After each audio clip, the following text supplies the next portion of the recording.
Olá, meus queridos, graça e paz a todos em nome de Jesus. Voltamos com o nosso segundo resumo da aula de metodologia, o método para o estudo bíblico. E o método para o estudo da Bíblia, independente de como queiramos usar o termo. E uma das coisas para focarmos em mente, leia esta apostila e assistam às nossas videoaulas. É interessante esmiuçarmos todo o material, todo o conteúdo para a nossa aprendizagem. Precisamos colocá-lo em prática. Então, dando continuidade ao capítulo 2 do nosso 17º módulo do curso de Teologia Básico. Então, o método de estudo sintético, o que isso significa para nós? Qual a importância desse método? O estudo bíblico pelo método sintético, ele aborda cada livro como uma unidade inteira e procura também entender ou compreender seu sentido como um todo. Não considera os pormenores, mas procura analisar o livro de forma global, ao contrário do estudo do método analítico, feito microscopicamente, ou seja, como que através de um telescópio, seguindo este método de estudo da Bíblia. Logo, quando a gente observa o método sintético, ele vai trazer uma compreensão bem mais dinâmica que o método analítico. Então, o que o escritor, movido pelo Espírito Santo, tinha em mente quando escreveu esse livro? Qual o pensamento-chave ou a ideia principal desse livro? E como este livro atinge o objetivo estabelecido pelo autor ao escrevê-lo? Então, vamos observar esses passos. Então, o primeiro passo que devemos seguir. Os passos a qual devemos seguir nesse estudo pelo método sintético constitui de uma repetição do padrão, ou seja, ler, observar, tomar notas. Isto continua que você tenha encontrado todas essas informações que deseja descobrir, independente de quantas leituras você tenha de fazer. Lembre-se que a ideia básica do estudo bíblico, seguindo o método sintético, é levá-lo a familiarizar-se com o livro que você está estudando. Então, quanto mais nos relacionamos com o livro, nos familiarizamos com ele, passamos a compreender melhor o livro. Então, o método sintético é o método que utiliza os estudos que aborda cada livro como uma unidade inteira e procura o seu sentido como um todo, de forma global. Neste caso, determina-se as ênfase, isto, a palavra-chave desenvolve o tema de estudo. Outra maneira de determinar a ênfase ou uma característica de um livro é observar o espaço dedicado a certo assunto. Como, por exemplo, o capítulo 11 da Epístola aos Hebreus enfatiza a fé. E todos os demais capítulos, ela enfatiza a palavra superior. De acordo com a versão Almeida, atualizada, né, a gente observa aí alguns passos. Então, 3 recomendações importantes para termos um relacionamento com o livro. Então, para que o nosso estudo tenha um maior proveito através do método sintético, precisamos seguir algumas orientações importantes para nós. A primeira, devemos descobrir o tema principal do livro. O que o livro está falando? Qual o seu tema central? Em atitude de oração, leia o livro escolhido de uma só vez, para descobrir o seu tema principal. O tema pode ser como se fosse um fio que corre por todos os capítulos. Se necessário, leia-o mais de uma vez. Assim o tema começará a seguir na sua mente. O segundo passo, desenvolva o tema principal do livro. Primeiro você procura saber qual é o tema principal. Depois que você descobriu o tema principal, agora você vai desenvolvê-lo.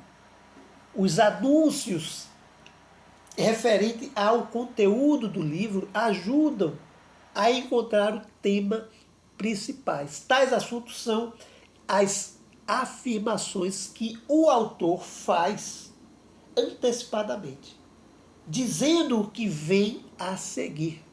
Por exemplo, o Evangelho de Mateus começa com o seguinte anúncio: livro da genealogia de Jesus Cristo, filho de Davi, filho de Abraão. Este é um anúncio referente ao conteúdo a seguir, que vem a genealogia de Jesus. Que a gente observa isso. Então, observe o que o texto ele vai trazer, né? Então, terceiro, indique os temas, atmosfera e forma literária do livro. Leia o livro escolhido quantas vezes for necessárias. Não se preocupe se limitar em uma só vez. Li, já estou satisfeito. Não, leia e leia. Não compreendeu ainda tudo, leia novamente. Faça anotações. Procurando termos que precisam de estudos mais profundos. A atmosfera é uma forma literária. Durante esse procedimento, você vai encontrar alguns termos que você não compreende. Então, leia. Encontrou alguns termos que exigem atenção espiritual? Encontrou alguns conceitos profundos que requer mais estudo? Faça uma análise e consulte outras fontes. Faça isso. Faça uma busca maior. O Dr. James Stark, ele descreveu em sua primeira experiência ao ler todo o livro da Bíblia, sem interrupção. Ele conta que quando era estudante na França, um dia de domingo, não havia culto protestante ao qual deveria ou queria assistir. Deste modo saiu do hotel onde estava hospedado e sentou-se debaixo de uma árvore, num lugar solitário e a se pôr a ler a Bíblia. Começou a ler em pequenas porções vários lugares. Debaixo da árvore da lei começou a ler. E Deus, ele vai mudando história e vai trabalhando. Lembro-me que no meu período de adolescente, eu ia para a escola e levava um violão, levava uma Bíblia pequena e levava literaturas. E eu tocava o violão. E muita gente se aproximava. Na medida que essas pessoas se aproximavam, eu deixava o violão com outra pessoa e começava a falar das escrituras sagradas. Logo, precisamos disso, procurar essa atmosfera que o texto nos traz, que o livro nos mostra. Observe aí um exemplo sugerido. Diante da possibilidade de ainda haver alguma dúvida quanto ao procedimento de ser seguido no estudo da Bíblia pelo método sintético, damos a seguir um exemplo daquilo que seria a conclusão da carta de Paulo a Gálatas. Por exemplo, através do estudo do livro, ou de um livro da Bíblia, a gente coloca em prática e exercita a nossa fé. Então, temos um método de estudo temático. Logo, a expressão temática já diz, atribuído a um tema. O que é o método temático? O método temático é o estudo das escrituras pelo método a qual ele deriva de um tema que lida com o assunto específico. Por exemplo, o tema principal da Bíblia é a redenção através do sangue de Cristo. O Antigo Testamento ele vem explicar como Deus se relacionou com a raça humana caída através de Israel. Os sacrifícios, as festas e as ofertas de Israel, de uma ou de outra forma, apontavam para Cristo. Logo, o Salvador, ele veio. Ali o Antigo Testamento apontava que ele haveria de vir. Para nós, ele já veio. Então, a Escritura vai tratar disso. E ele veio na sua, o Salvador veio na sua humilhação. Então, precisamos observar alguns exemplos a serem seguidos. No estudo bíblico pelo método temático, podem ser usados como tema tanto coisas visíveis, tanto quantidades e qualidades invisíveis. Em Romanos 1, verso 20, encontramos uma relação desses elementos de grande valor para aqueles que se empenham nesse tipo de estudo. Porque os atributos invisíveis de Deus, assim também como a sua própria divindade, claramente se reconhece desde o princípio do mundo. Sendo assim, fica percebido que a passagem ela explica ou traz o tema abordado para uma observação daquilo que queremos ou do que ela mesma quer passar. Então, detectando-se o tema, nós podemos aí então elaborar aquilo que se trata. Então, qualquer tema tratado ou mencionado nas Escrituras é aproveitável. Seu estudo, isso inclui coisas tais como roupas, casas, alimentação e entre outras coisas.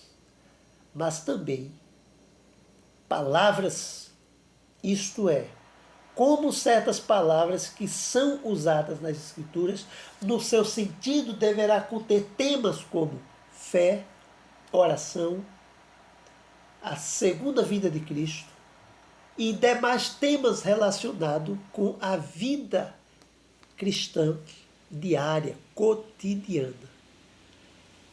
Então, logo, quando a gente descobre esses temas, nós passamos, então, a executar aquilo.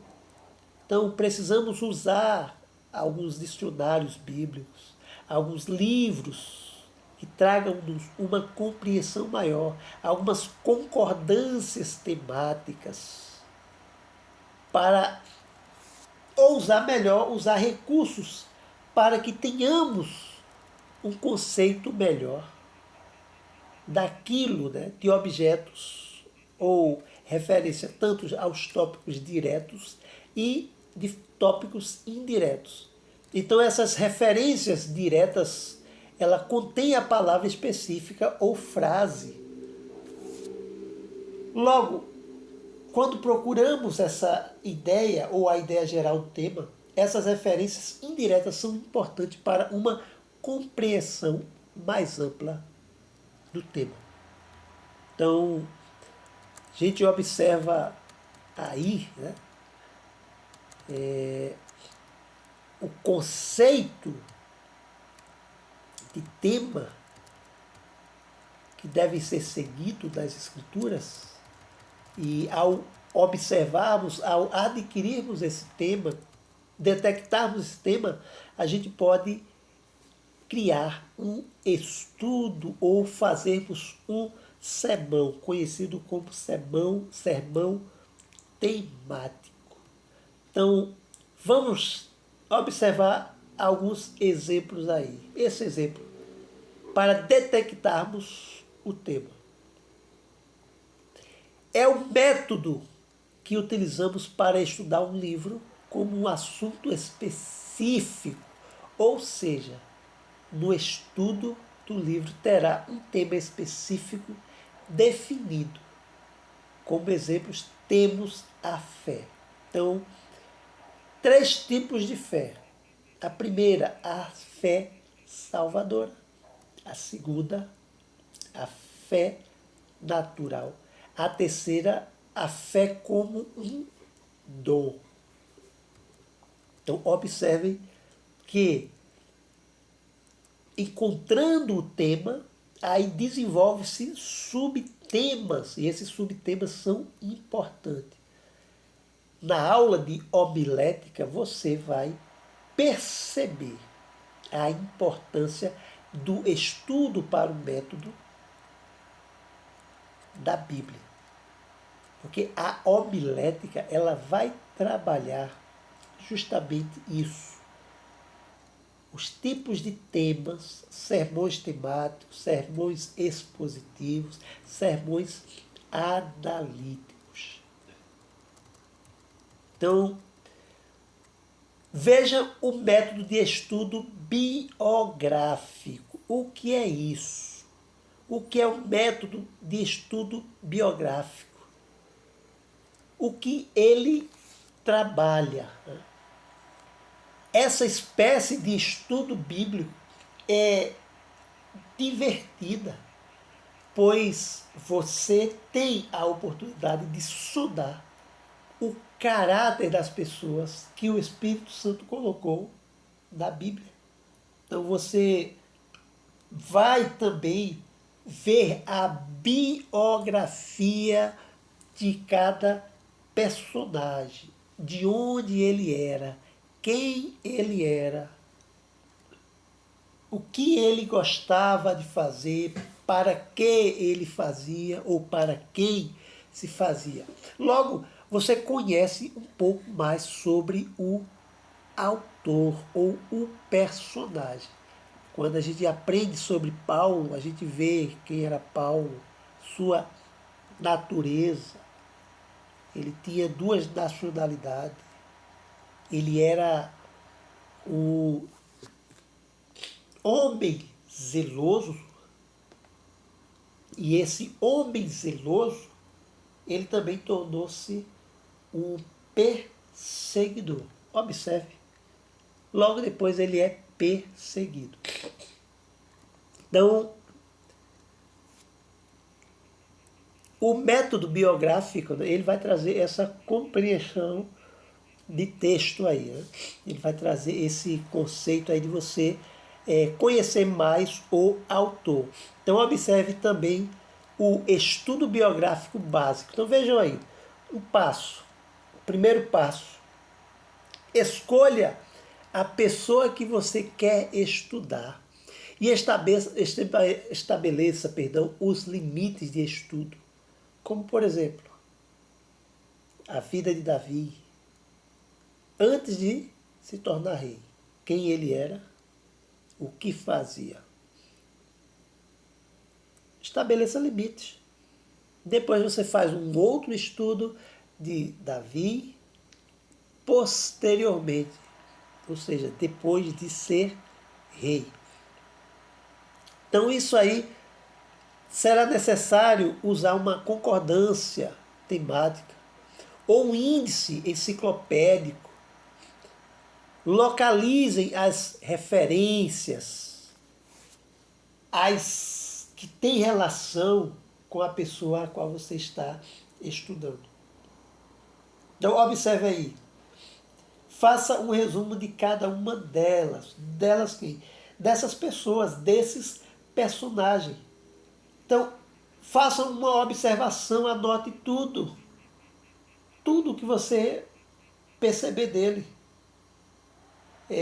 Anote a sua forma de pensar, o que ele fazia, quem era,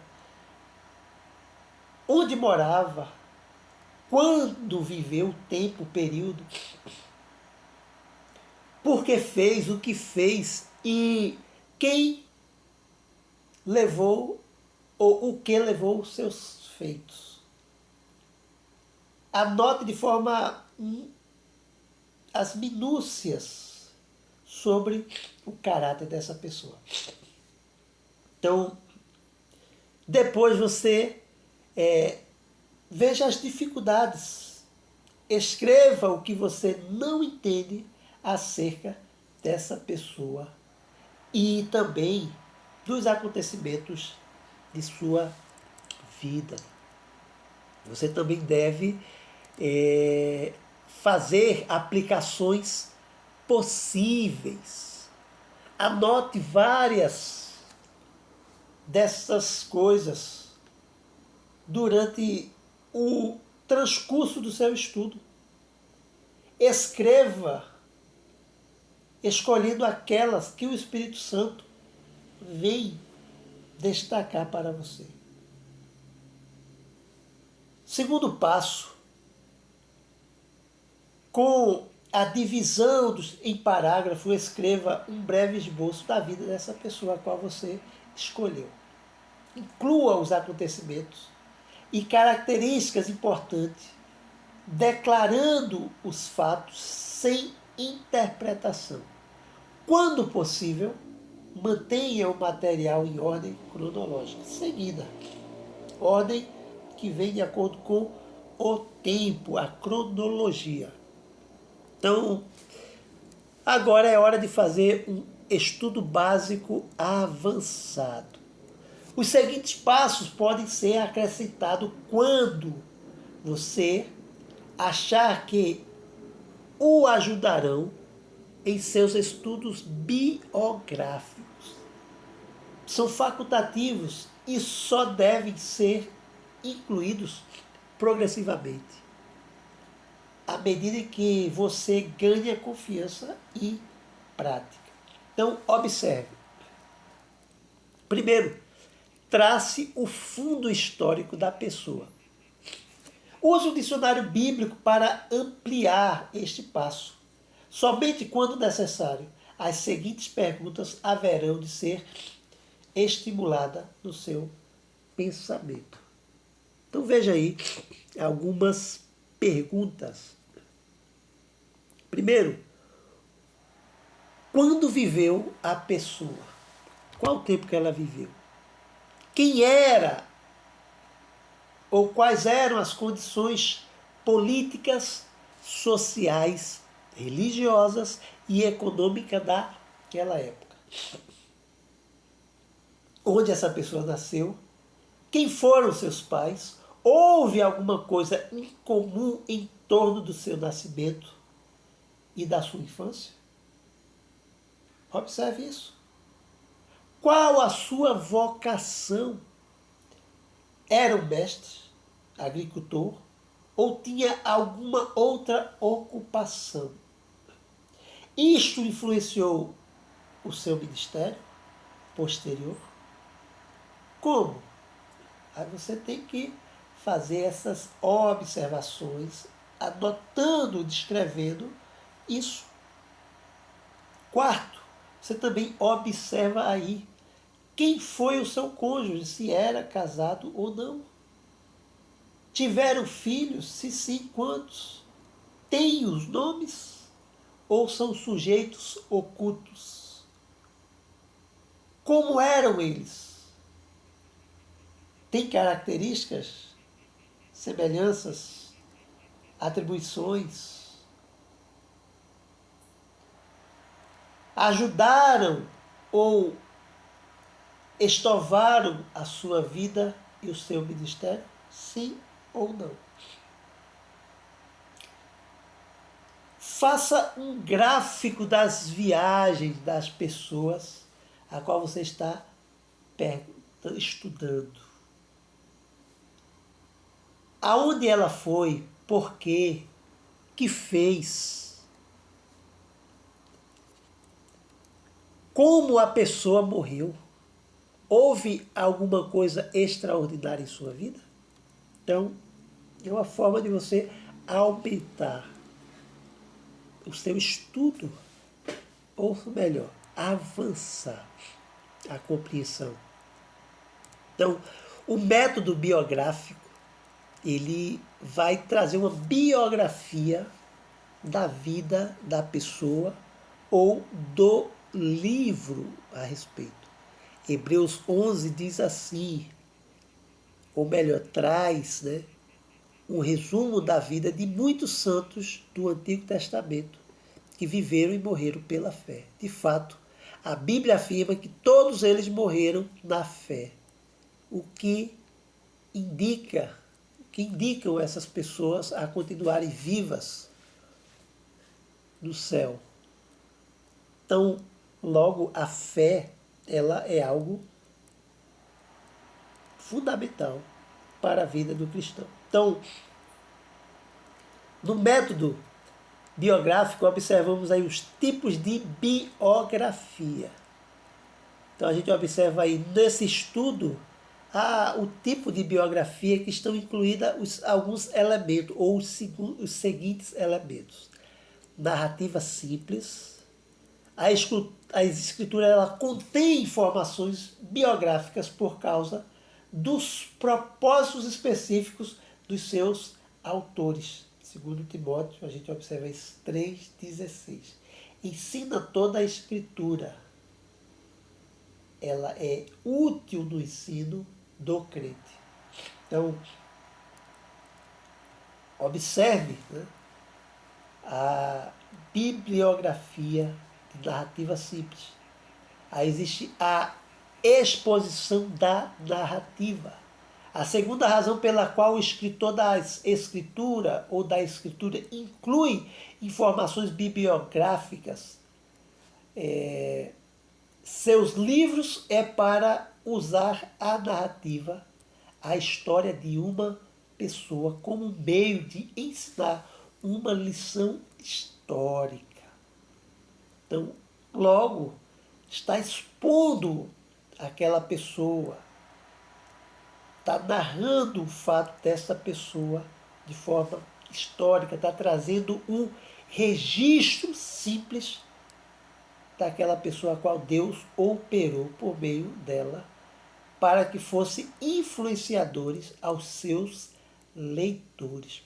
Então, a gente observa também a exposição do caráter. Essa é a terceira razão pela qual o escritor das Escrituras inclui informações bibliográficas nos seus escritos. Podem ser de ensinar a respeito de caráter da pessoa enfocada, né? Ou melhor, o enfoque dessa pessoa. Nesse caso, o interessante ou o interesse principal do autor, né, é a mostrar ou apresentar os fatos em relação à pessoa com um progresso espiritual. E o quarto lugar aqui, ou a quarta posição com a letra D, é a argumentação. A quarta razão é para provar o ponto de vista. Desse modo, os fatos da vida do indivíduo são usados para convencer alguém de alguma coisa. Ocasionalmente você verá esse objeto nos evangelhos referentes à vida de Jesus ou nos escritos do apóstolo. Então, o método de estudo histórico, ele é importante. Por que ele é um método importante? Porque ele vai trazer a historicidade do texto, vai trazer a importância da cultura, do local, ele vai narrar fatos e acontecimentos. Então é por isso que são estudos históricos. Então, posto que os livros das Escrituras eles foram escritos dentro de um contexto histórico, e dado que esses livros também foram dirigidos a pessoas, lugares que viveram em situações históricas e de forma concreta. Logo, a mensagem ali do autor tornou-se algo imperativo, onde passamos a estudar no sentido histórico para podermos compreender a mensagem. Que mensagem? A que o autor ele quis passar para o receptor. Então, aqui a gente observa também quando nessa análise histórica também temos o achado, o fundo histórico do livro. Quando encontramos esse fundo histórico, né, de um livro bíblico, ele pode ser achado quando está sendo detectado os seguintes elementos. Primeiro, a data, o lugar, a ocasião do escritor.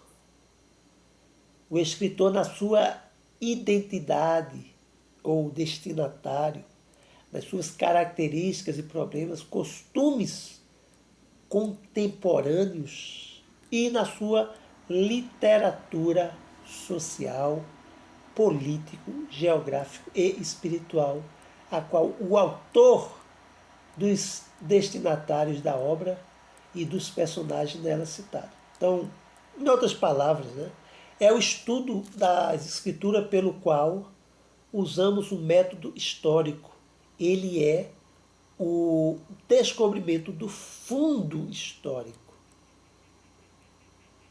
Isso é, ele vai mostrar a ideia fundamental do que o livro está tentando trazer. O procedimento. Então, primeiro ele vai começar a sua investigação num livro específico, escolhido para o estudo. Segundo, mediante o uso de uma concordância bíblica, devemos buscar os dados correspondentes ao fundo histórico noutros livros das Escrituras, que tenha relação com o livro-texto a qual escolhemos. Por exemplo, muito material histórico para compreensão das epístolas de Paulo. Isso é encontrado em Atos. Então, quando a gente olha para as cartas de Paulo, a gente vê toda ela no livro de Atos. As suas cartas têm detalhes. Atos tem resumos de pequenos detalhes e evidências históricas, culturais e espirituais. Então, segundo, nós devemos fazer a demonstração deste método. Tem-se sugerido que o estudo da Bíblia, né, ou das Escrituras, pelo método histórico, possa aplicar-se a 3 diferentes maneiras de estudo. Né? Então, quais são elas? Primeiro, o estudo do livro inteiro. Segundo, o estudo de um fato histórico distinto. E terceiro, o estudo feito em forma narrativa, que está sendo narrado ali. Então, o estudo, logo esses estudos que a gente vai observando, né, trazendo ali um estudo do livro inteiro. A primeira epístola de Paulo aos Coríntios bem pode adaptar-se a este tipo de estudo. Paulo visitou Corinto pela primeira vez e fez ali alguns estudos em Atenas. Atos vai relatar isso. Onde ele permaneceu 1 ano e meio aproximadamente, antes de seguir viagem e voltar à Palestina. Então, novamente, Paulo passou 3 meses visitando as igrejas na Galácia. E a sua terceira viagem, ele mostra evidência da sua ocasião, a qual ele passa agora a visitar novamente Corinto. Então, essa correlação dos textos que Atos principalmente vai narrar as viagens de Paulo. Paulo, quando viajava, a maioria das vezes estava viajando para algumas igrejas. Paulo, quando estava preso, estava escrevendo para algumas igrejas. Então, esse estudo, essa análise histórica vai trazer-nos uma compreensão mais clara da Bíblia. Então, o método de estudo histórico ele é importante. Onde, porém, agora nós observamos, de forma resumida, o método de estudo indutivo. O que é isso? O método de estudo indutivo se baseia na convicção de que o Espírito Santo ilumina a quem examina as Escrituras com sinceridade. E que a maior parte da Bíblia não é tão complicada que quem saiba ler não possa entendê-la. Lembra de que inicialmente eu falei, né, que não caia nessa conversa aí que muitas pessoas elas dizem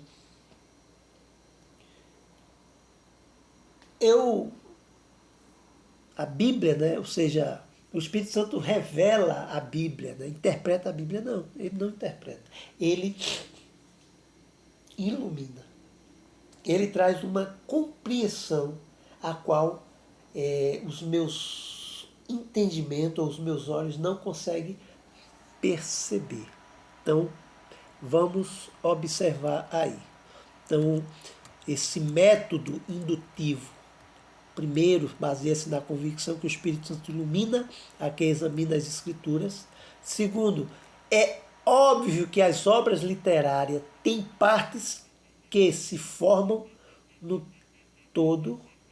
Existe uma ordem crescente, e essa ordem crescente de partes de unidades simples e complexas, até se formarem uma obra completa, né?